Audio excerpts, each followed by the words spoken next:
미국의 북동부에 펜실베니아라고 하는 주가 있습니다. 그곳의 이름을 펜실베니아라고 붙인 이유가 있습니다. 그곳에는 스웨덴 사람들이 먼저 이주하여 정착하면서 뉴 스웨덴이라고 하는 이름이 붙여져 있었습니다만 이후 영국의 식민지가 되면서 이름이 바뀌었습니다.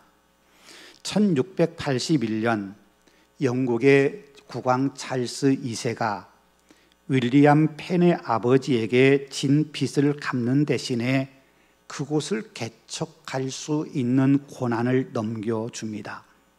그렇게 그 땅에 온 윌리엄 펜은 자신의 가문의 이름인 펜, 거기에다가 나무의 숲을 뜻하는 실베니아라는 이름을 조합하여 펜실베니아라고 이름을 붙였던 겁니다. 그래서 펜실베니아 그러면 펜의 가문이 소유한 나무의 숲이라고 하는 뜻을 가지고 있습니다. 그 과정에 이런 일화가 전해지고 있습니다. 윌리엄 펜은 다른 백인들과는 달리 인디언들을 굉장히 존중해 주었고 그들과 늘 친절을 베풀며 친하게 지냈습니다. 어느 날 인디언들이 그에게 농담으로 이런 제안을 합니다.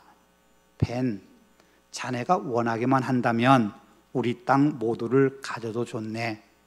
하지만 하루 동안 걸어서 돌아오는 그 땅만 주는 걸세. 펜은 그들의 말을 듣고서 다음 날 아침 해가 떠오르자마자 길을 떠나 걷기 시작했습니다. 그리고 해가 떨어지자 인디언들에게 돌아와 이렇게 말합니다. 이보게, 자네들 말대로 오늘 아침부터 걸어서 이제 돌아왔네. 약속한 대로 땅을 주게나. 인디언들은요 깜짝 놀랐습니다. 농담으로 말한 것인데 펜이 자기들이 한 말을 진심으로 믿고 실행해 준 것이 놀랍고 한편으로는 자신들을 믿어줬다고 하는 것에 너무나도 감사했습니다. 그래서 인디언들은 약속한 대로 그가 걸어서 돌아온 그 땅을 그에게 떼어 주었다고 합니다. 어쩌면 이 이야기는 누군가에 의해서 만들어진 이야기일 수 있습니다. 그러나 분명한 것은 사람은 누구나 약속한 것을 성실하게 지켜준 것에 대해서 감사하고 때론 감탄하기도 합니다. 그만큼 우리가 사는 세상에서 사람들이 약속을 잘 지키지 않는 경우가 많기 때문입니다. 여러분, 왜 사람들은 자신이 한 약속을 잘 지키지 않는 걸까요? 그 이유가 여러 가지 있겠습니다만 하나는 약속을 너무 가벼이 여기기 때문이고요. 다른 하나는 지키지 못할 약속을 하기 때문입니다. 그게 우리 인간의 연약함입니다. 그러나 하나님은 그렇지 않습니다. 우리 하나님은 당신이 약속하신 거 다 반드시 지키십니다. 그래서 성경은 하나님께 대하여 이렇게 증언해 줍니다.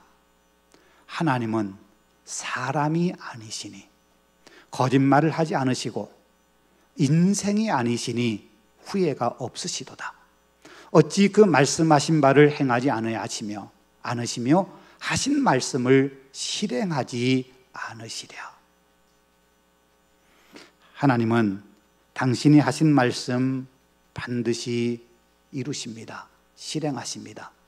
당신이 하신 약속 반드시 지키십니다. 하나님께서 아브라함에게요, 내 후손이 이방에서 객이 되어 400년 동안 이방인들을 섬길 거다. 400년 후에 내가 반드시 내 후손을 그 땅에서 이끌어내리라 라고 약속해 주셨습니다.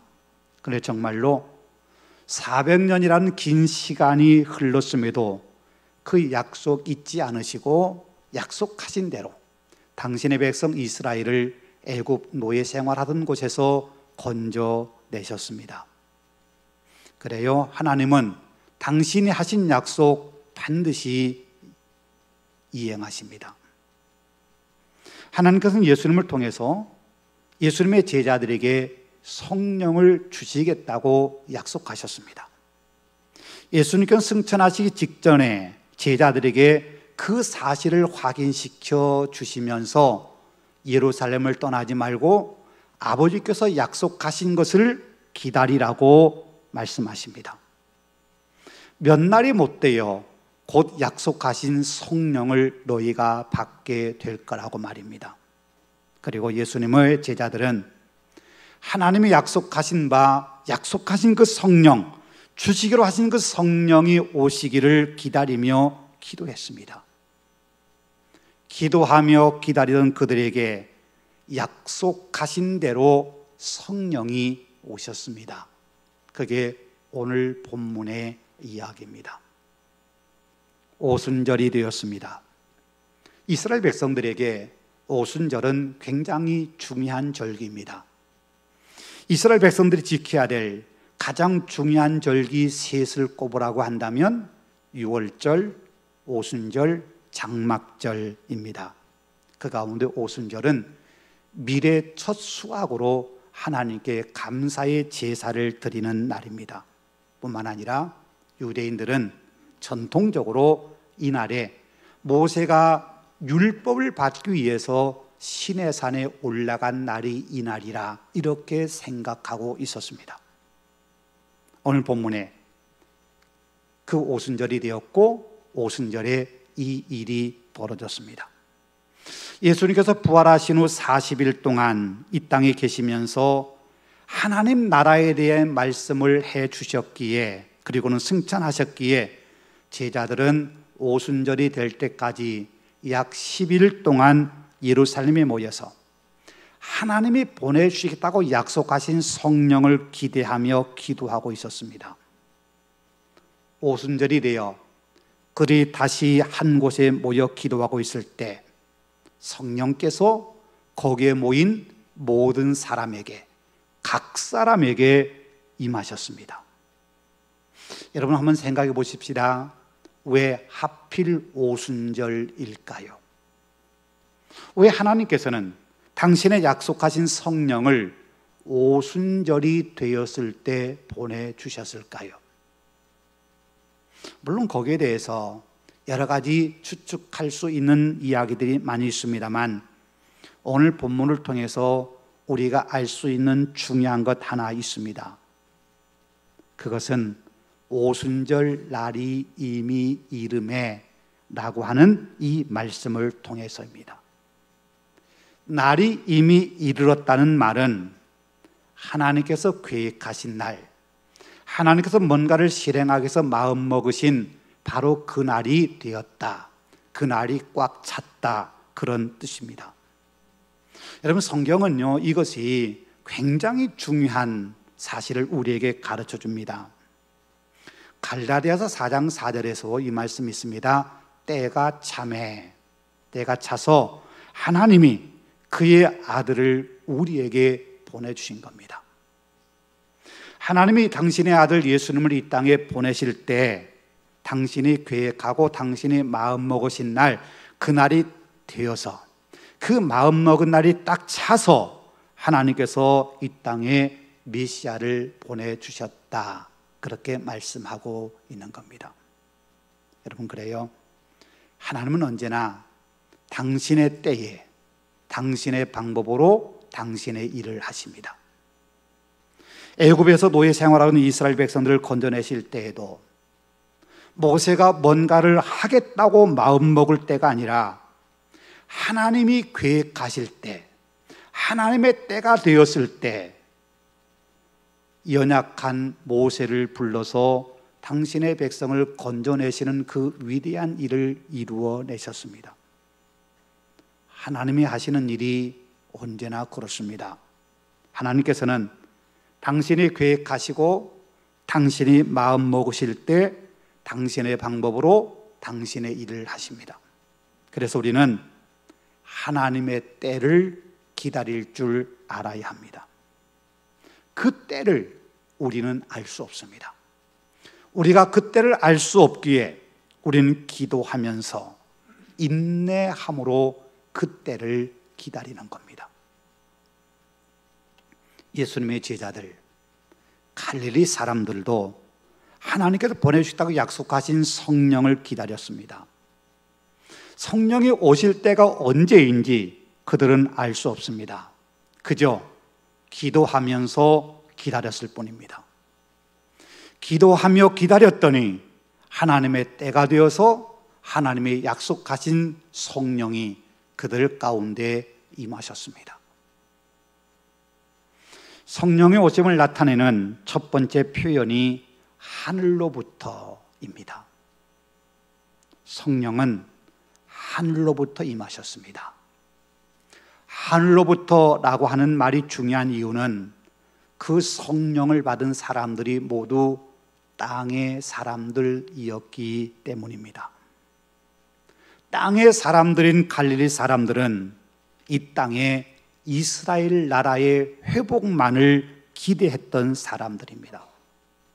바꿔 이야기하면 땅의 사람들은 땅의 것에 관심이 많습니다. 아니 어쩌면 땅의 것만 생각하며 사는 사람들이라고 말해도 될 것입니다. 그런데요, 하늘로부터 임하신 성령의 임재와 충만함을 경험하고 난 후 그들은 더 이상 땅에 속한 사람들이 아니었습니다. 이제는 하늘에 속한 사람들이 되었습니다. 하늘로부터 임하신 성령이 그들의 마음 중심에 있고 그들이 성령의 이끄심을 따라 살아갈 때 그들은 더 이상 땅의 사람들, 땅에 속한 사람들이 아니었습니다. 여러분, 땅에 속한 사람들은 무엇을 먹을까, 무엇을 마실까, 무엇을 입을까를 걱정하며 삽니다. 그런데 하늘에 속한 사람들은 오늘 우리가 찬송 불렀던 것처럼 하나님의 나라와 하나님의 의를 먼저 구합니다. 나머지는 하나님이 주시리라는 확신을 갖고 있기 때문입니다. 땅에 속한 사람들은 어떻게 하면 내가 행복하게 살 수 있을까? 어떻게 하면 건강할 수 있을까에 관심을 더 많이 갖지만 하늘에 속한 사람들은 어떻게 사는 것이 하나님께서 기뻐하실까? 나의 어떤 모습이 하나님께 영광이 될까? 거기에 더 많은 관심을 기울이며 살아갑니다. 오늘 본문에서요, 성령 충만을 받은 사람들은 이제 자신들을 위한 삶이 아니라 하나님 나라를 위해서 일하는 하늘에 속한 사람들, 하늘의 일꾼들로 바뀌어집니다. 이제까지는 사람들이 두려웠습니다. 그런데 이제는 사람들 두렵지 않습니다. 그래서 많은 사람들 앞에 자신들을 노출시켜도 전혀 두려움이 없었습니다. 어쩌면 지난 10일, 아니 예수님께 십자가에 죽으신 이후 50일 동안 그들은 하루하루를 두려움 속에 살아왔습니다.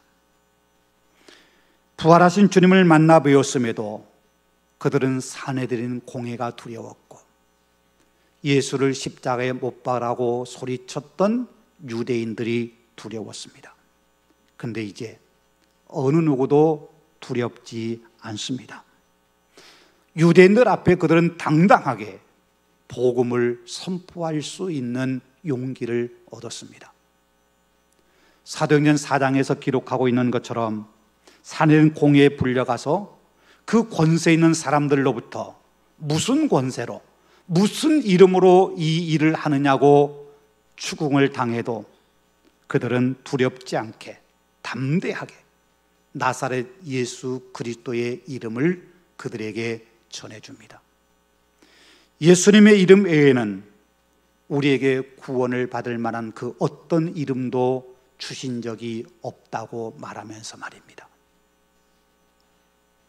여러분, 우리는 하늘에 속한 사람입니까? 아니면 땅에 속한 사람입니까? 예수를 믿는 신앙인이라고 하면서도 여전히 땅의 것만을 생각하고 땅의 것만을 추구하는 땅에 속한 사람으로 살고 계시진 않습니까? 무엇을 먹을까? 무엇을 마실까? 무엇을 입을까 하는 것만 걱정하는 세상의 사람들과 조금도 다름없는 여전히 그런 것만을 추구하고 그런 것만을 걱정하며 살고 계시진 않습니까? 우리에게도 성령이 임하셔야 합니다. 갈릴리 사람들에게만이 아니라 오늘 우리도 성령의 충만함을 받아야 합니다. 성령으로 충만할 때 세상적인 것 걱정하지 않고 하늘의 것 바라보면서 하나님의 영광을 위하여 살아갈 수 있게 됩니다. 땅에 속했던 갈릴리 사람들에게 성령이 오심으로 하늘에 속한 사람들이 되어서 하나님의 영광을 위해서 하나님의 나라를 위해서 일했던 그 사람으로 변화되었던 것처럼 말입니다. 여러분, 걱정거리가 많으십니까? 무엇이 그리도 걱정되십니까? 우리가요, 땅의 것에 집착하면 우리의 생각 속에서 걱정거리가 결코 떠나지 않을 겁니다. 그러나 하늘을 바라보며 하늘의 은총 속에 살아가면 세상의 걱정과 염려로부터 해방될 수 있습니다. 하늘에 속한 사람으로 살아가면 말입니다. 성령께서 우리에게 임재하시고 우리 심령 속에 계신 성령을 인정하며 살아간다면 우리도 하늘에 속한 사람이 됩니다.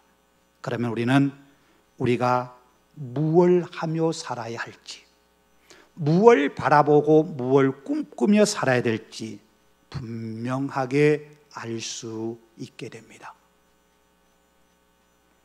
하나님께서 성령을 그들에게 보내신 이유가 무엇일까요? 왜 갈릴리 사람들에게 성령을 보내주셨다고 하나님이 약속하신 걸까요? 그것은 예수님이 꿈꾸시던 하나님 나라를 만들어가기 위해서입니다. 여러분, 분명히 기억해야 될 것은 성령이 임하심으로 병이 치료되고 인생에 맡겼던 장애물이 없어지는 거 결코 아닙니다. 성령으로 충만한 하늘에 속한 사람으로 살면 사업이 잘 되고 내 앞길이 고속도로와 같이 형통하게 열려진다? 아닙니다. 오늘 본문에서 제자들에게 성령이 임하자 그들이 다른 언어로 말하기를 시작했습니다. 본문 4절이지요. 그들이 다 성령의 충만함을 받고 성령이 말하게 하심을 따라 다른 언어들로 말하기를 시작하니라. 여기서 말씀하고 있는 다른 언어, 이걸 흔히 방언이라고 말합니다. 그러면 왜 성령이 오심으로 그들이 방언을 말하게 되었을까요? 성령이 임하시면 누구나 방언을 말하는 것은 아닙니다. 여기서 중요한 것은요, 제자들이 방언을 말했다. 이것도 중요한 일이긴 하지만 그것보다 훨씬 더 중요한 것은 제자들이 방언으로 말한 것을 거기에 모인 많은 사람들이 들었다는 사실입니다. 이게 훨씬 더 중요한 포인트입니다.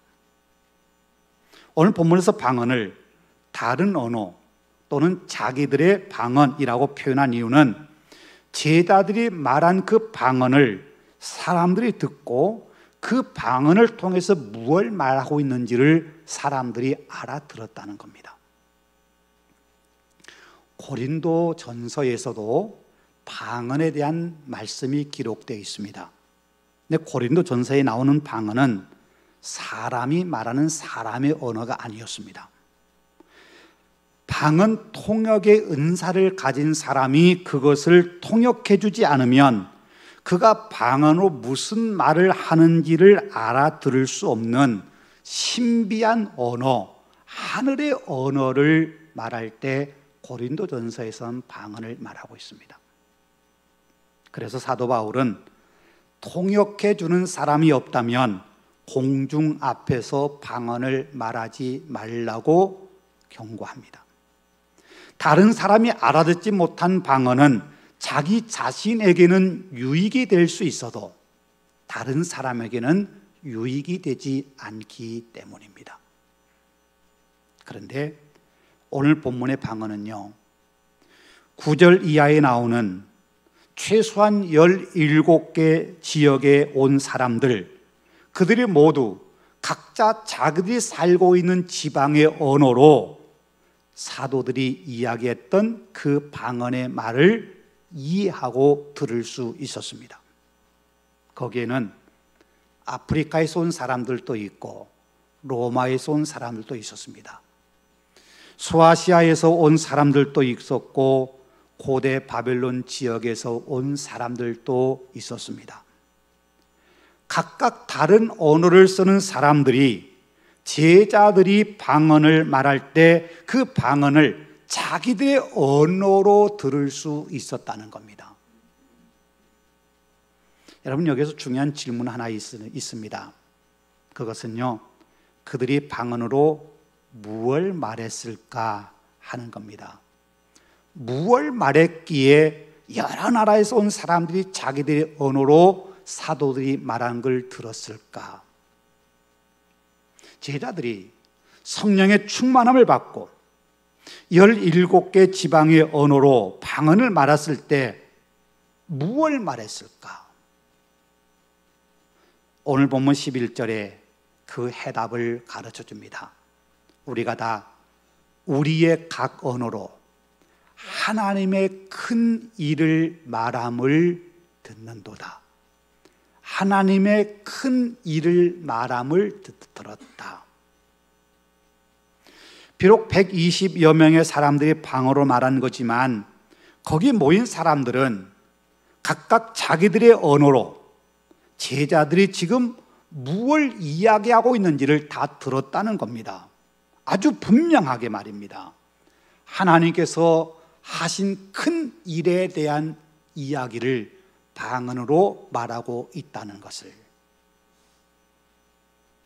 여러분, 그렇다면 하나님이 하신 큰 일, 크신 일은 무엇일까요? 오늘 본문은 거기에 대한 말씀이 하나도 나와 있지 않습니다.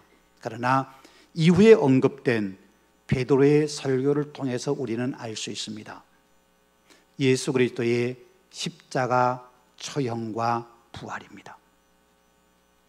사람들이 다 놀라고 당황하고 있을 때 베드로는 거기에 대해서 아주 자세하게 풀어 설명을 해줍니다. 그게 오늘 본문 바로 이어 나오는 다음 주 우리가 말씀을 함께 나누게 될 14절 이하의 말씀입니다. 여기서 우리가 관심 가져야 할 것은 성령이 오심으로 인해 그들이 방언을 말할 때 무엇을 말했는가 하는 겁니다. 그들은요, 자기들이 하고 싶은 말 한 게 아니었습니다. 이전까지 어쩌면 그들은 예수님에 대해서 이야기하는 거 무척 꺼려했을 겁니다. 50일 전에 일어났던 예수님의 십자가 처형은 제자들에게도 트라우마 같은 상처이겠지만 예수님을 십자가에 못 박으라고 아우성 쳤던 유대인들에게도 결코 유쾌한 일이 아니었기 때문입니다. 그래서 어쩌면 예수에 대한 이야기를 말하는 것, 그것이 그들에게는 암묵적인 금지어였을 겁니다. 그런데 성령이 오심으로 제자들은 그런 두려움을 떨쳐내고 담대하게 예수님을 통해서 이루실 하나님의 구원에 대해서, 십자가를 통해서 이루실 하나님의 구원에 대한 엄청난 비밀을 방언을 통해서 선포하고 있는 겁니다. 여러분, 우리는 종종 신앙을 자기 자신의 이익의 도구로 사용하려는 유혹에 빠지곤 합니다. 물론 신앙의 깊이가 깊지 않는 초신자일 때는 그게 당연할 수 있습니다. 교회 가면 즐겁고, 교회 가면 좋은 사람들, 만나고 싶은 사람들 만날 수 있어 교회 가는 것. 몸이나 마음이 병들고 지칠 때 마음에 평안을 얻거나 병고침 받고 싶은 마음에 교회에 오는 거 가능합니다. 어떤 일은 교회에 가면 장사나 사업이 잘 될 거란 기대를 갖고 신앙생활하거나 교회에 오는 사람도 있습니다. 그런데 여러분, 엄밀하게 말하면 그건 신앙의 본질도 아니고 신앙의 목적도 아닙니다. 신앙을 나의 유익을 위한 도구로 사용해서는 안 됩니다. 비록 처음에는 그런 마음으로 교회에 나올 수는 있습니다. 그런데요, 우리가 신앙의 연륜이 깊어지면서 신앙이 성숙해져 가면서 그런 유혹을 이겨내야 합니다. 우리가 땅에 속한 사람이라면 여전히 그것에 마음에 끌릴 겁니다.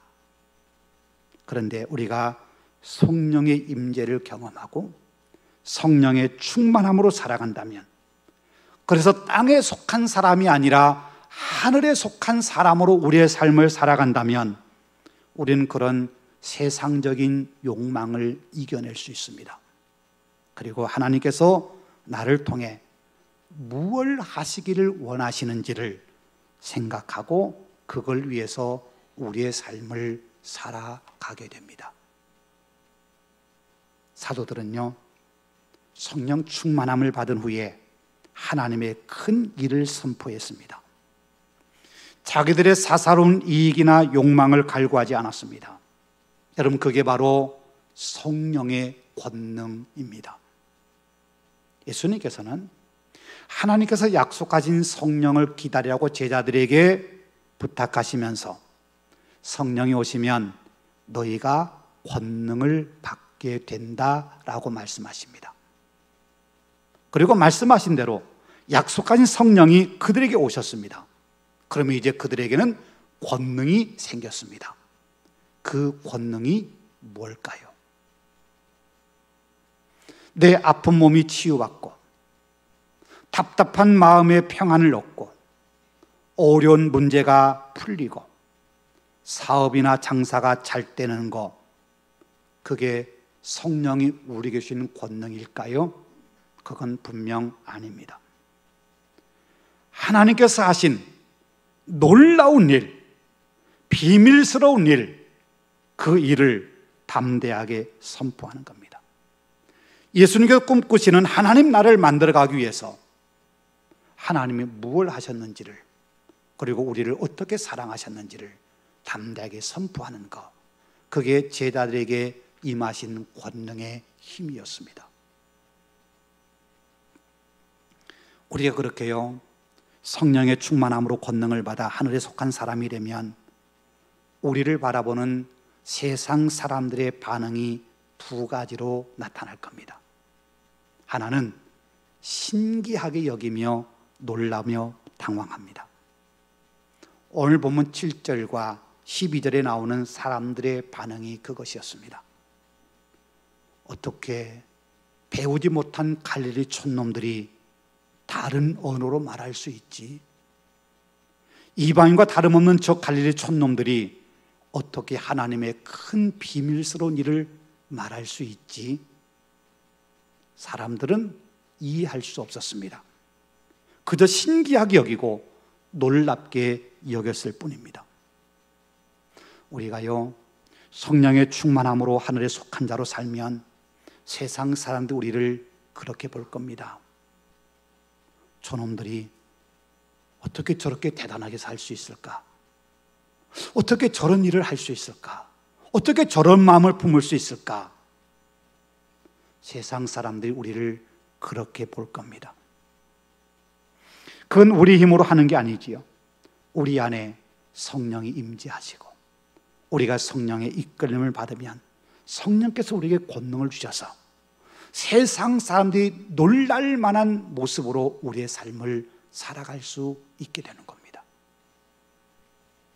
우리가 성령의 권능으로 살아갈 때 사람들이 보이는 두 번째 반응은 조롱하는 것입니다. 하늘에 속한 자가 되어 세상에 가치를 두지 않고 영원한 것을 바라보며 살아갈 때 사람들은 그런 우리를 이해하지 못할 겁니다. 제정신 아닌 거 아니야? 뭘 믿고 저래? 어쩌려고 저래? 저런다고 뭐가 달라져? 우리가 의를 행하고 선한 일을 위해서 우리의 삶을 살아갈 때 세상 사람들이 보이는 이런 반응이 분명 있을 겁니다. 오늘 보면 13절에서도요, 성령 충만하여 하나님의 크고 비밀한 일을 방언으로 말한 제자들을 향해서 사람들이 조롱했습니다. 저놈들 술 취했다고. 술 취해서 저런 거라고. 영적인 세계, 하늘의 비밀을 알지 못한 사람들이기에 하늘에 속한 사람으로 살아가는 사람들의 모습을 이해할 수 없어 그렇게 반응한 것도 당연합니다. 여러분, 그럼에도 불구하고 우리는 세상을 당당하게 살 수 있습니다. 성령께서 우리에게 그런 상황을 이겨낼 수 있는 권능, 힘을 주시기 때문입니다. 성령의 권능을 말입니다. 하나님께서는 오늘 살아가는 우리도 그래서 성령의 충만함 속에 살아가기를 원하십니다. 그리고 우리에게도 성령의 충만함을 주십니다. 우리 개인적인 유익을 위해서가 아니라 우리를 통해서 하나님의 선하신 뜻을 이루고 하나님의 나라를 이루어가시기 위해서 우리에게 성령 충만함을 받으라고 말씀하십니다. 여러분, 그래서 우리는요, 성령의 충만함을 구하며 살아야 합니다. 그리고 성령의 권능을 받아서 땅에 속한 사람처럼 살지 말고 하늘에 속한 자처럼 우리의 삶을 살아가야 합니다. 담대하게 성령의 능력으로 말입니다.